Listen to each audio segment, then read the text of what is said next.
Blessings, peace and joy to you in the mighty name of the Lord Jesus Christ. கர்த்தராகிய இயேசு கிறிஸ்துவின் நாமத்தில் உங்களுக்கு ஆசீர்வாதமும் சமாதானம் சந்தோஷம் உண்டாவதாக. In Christ we are the living tabernacle of God's presence. கிறிஸ்துவுக்குள் நாம் ஜீவனுள்ள தேவனுடைய பிரசன்னத்தின் கூடாரமாய் இருக்கிறோம்.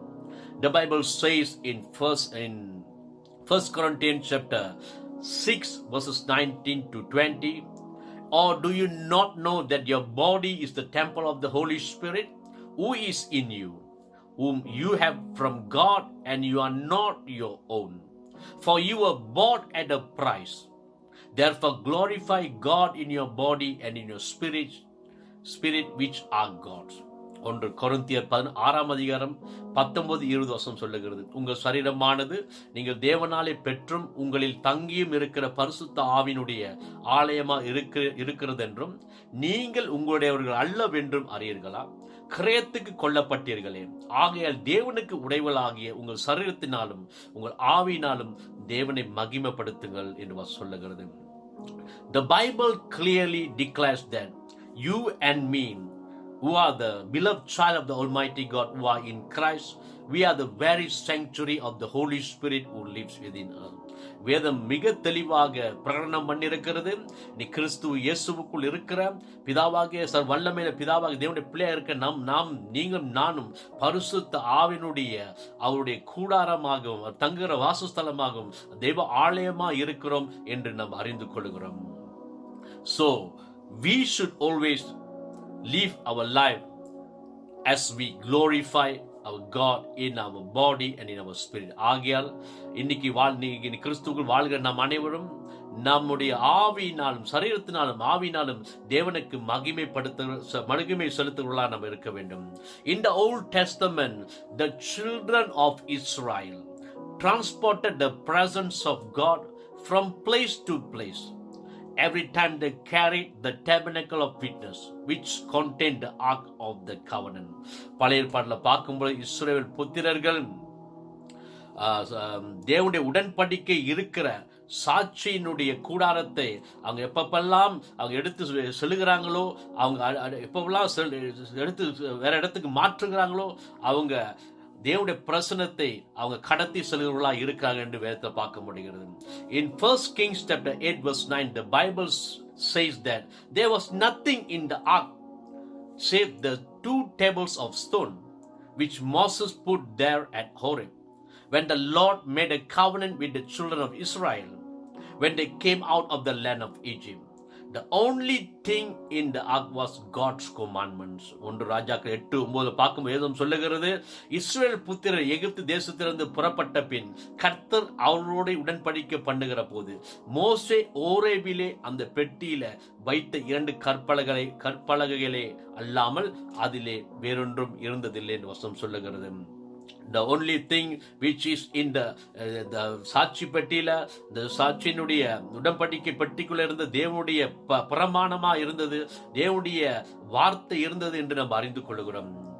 My beloved, today the good news is, today we are who are in Christ, our heart is the ark of God.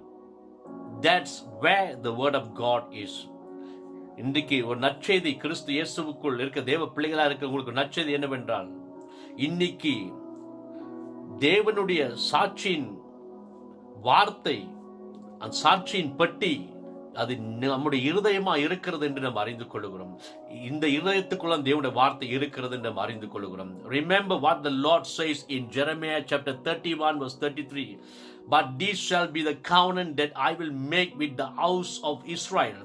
After those days, says the Lord, I will put my law in their inward parts and write it in their heart, and will be their God, and they shall be my people. This means that this scripture was fulfilled in us when we were born again. எரேமியா 31:33 பார்க்கும் பொழுது வேத வசனம் சொல்லுகிறது, கர்த்தர் சொல்லுகிறார், நாட்களுக்கு பிற்பாடு நான் இஸ்ரவேல் குடும்பத்தோடு பண்ண போகிற உடன்படிக்கையாவது நான் என் நியாயப்பிரமாணத்தை அவர்கள் உள்ளத்திலே வைத்து அதை அவர்கள் இருதயத்தில் எழுதி, நான் அவர்கள் தேவனா இருப்பேன், அவர்கள் என் ஜனமா இருப்பார் என்று கர்த்தர் சொல்லுகிறார் என்று வசனம் சொல்லியிருக்க பிரகாரமாக இன்றைக்கு நாம் மறுபடி பிறந்திருக்கிறபடியால் இன்றைக்கு இந்த வசனம், இந்த வேத வாக்கியம் நம் வாழ்க்கை நிறைவேறுகிறது நம்ம அறிந்து கொள்கிறோம். My beloved, when we were born again by the word of God and have become one with the word of God, now we are the living epistle. கிறிஸ்துவுக்கு அன்பானவர்களே, நாம் தேவனுடைய வார்த்தையினால் மறுபடி பிறந்திருக்கிறபடியானால நாம் தேவனோடு கூட ஒன்றாக இருக்கிறோம். இன்றைக்கு நாம் ஜீவனுள்ள தேவனுடைய நிருபங்களாக இருக்கிறோம், கிறிஸ்துவின் நிருபங்களாக இருக்கிறோம் என்று அறிந்து கொள்வோம். The Bible says in 2 Corinthians chapter 3 verse 3, the Bible says we are the epistles of Christ, written not with ink but with the spirit of the living God, not in tables of stone but in fleshly tables of the heart.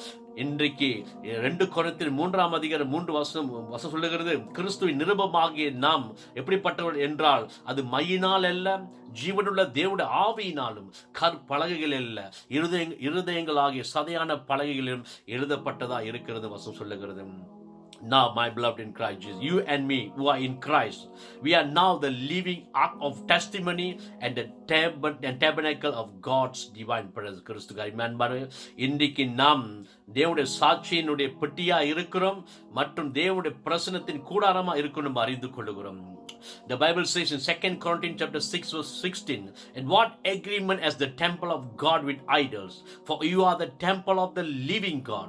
As God has said, I will dwell in them and walk among them, and I will be their God, and they shall be my people. 2 கொரிந்தியர் 6:16 சொல்லுகிறது, தேவனுடைய ஆலயத்துக்கும் விக்கிரகங்களுக்கும் சம்பந்தம் ஏது? நான் அவர்களுக்குள்ளே வாசம் பண்ணி அவர்களுக்குள்ளே உலாவி அவர்கள் தேவனா இருப்பேன், அவர்களின் ஜனங்களா இருப்பார்கள் என்று தேவன் சொன்னபடி நீங்கள் ஜீவனுள்ள தேவனுடைய ஆலயமா இருக்கிறீர்கள் என்று வசனம் சொல்லுகிறது. My beloved in Christ Jesus, our heavenly Father God, He dwells in us now. கிறிஸ்துவுக்கு அன்பானவர்களே, பரலோக பிதாவாகிய தேவன் இனி நமக்குள்ளே அவர் வாசம் செய்து கொண்டிருக்கிறார். God's hands are in our hands, and God's legs are in our legs. God walks in us and God talks to us. தேவனுடைய கை நம்முடைய கரம், அவருடைய கை நம்முடைய கையா இருக்கிறது, தேவனுடைய கால்கள் நம்முடைய கால்களுக்குள் இருக்கிறது, தேவன் நமக்குள்ளே நடந்து வாழ்ந்து கொண்டிருக்கிறார், தேவன் நம் மூலமா பேசிக் கொண்டிருக்க நம்ம அறிந்து கொள்கிறோம். When we go, God goes. So because we are in God and God is in us. நாம் கடந்து செல்லும் பொழுது தேவன் நம்மோடு கூட கடந்து செல்கிறார், நாம் அவருக்குள்ளே இருக்கிறோம், அவர் நமக்குள்ள இருக்கிறார். Now we are the God's divine presence. இன்னைக்கு நீங்கள் நானும் தேவனுடைய தெய்வீக பிரசன்னத்தை சுமந்திருக்கிறவர்களா இருக்கிறோம். Now we are the bearer, the carrier and the dispenser of God's divine presence. இன்னைக்கு நீங்கள் நானும் தேவனுடைய பிரசன்னத்தை சுமந்து திரிகிறவர்களா வெளிப்படுத்துகிறவர்களா இருக்கிறோம். Now in our life, in our body, which is the indwelling of the God's presence is living within us. இன்னைக்கு நம்முடைய சரீரத்துக்கு தேவனுடைய ஜீவன தெய்வீக பிரசன்னம் நமக்குள்ள இருக்கிறது. Now because God's divine presence is living in us, no any sickness, no any infirmity, no any death, or no any cancer or arthritis can thrive or have place in our body in Jesus name. தேவனுடைய மகிமையின் பிரசன்னத்தை நாம் சுமந்திருக்கிறவர்களா இருக்கிறவர் நம் சரீரத்தில் எந்த வியாதியும் பலவீனமும் மரணமும் ஆர்த்ரைட்டிஸும் கேன்சரும் நம்மளை மேற்கொள்வதில்லை. Our life is full of God's divine presence. நம் வாழ்க்கை தேவனுடைய முழுமையான மகிமையின் பிரசன்னத்தை சுமந்திருக்கிற வாழ்க்கையா இருக்கிறது. In Christ, we are the living tabernacle of God's divine presence. கிறிஸ்துவுக்குள் நம் ஜீவனுள்ள தேவனுடைய பிரசன்னத்தின் கூடாரமா இருக்கிறோம். May God bless you abundantly. கர்த்தர் உங்களை ஆசீர்வதித்து பெருக செய்வார். Amen. Amen.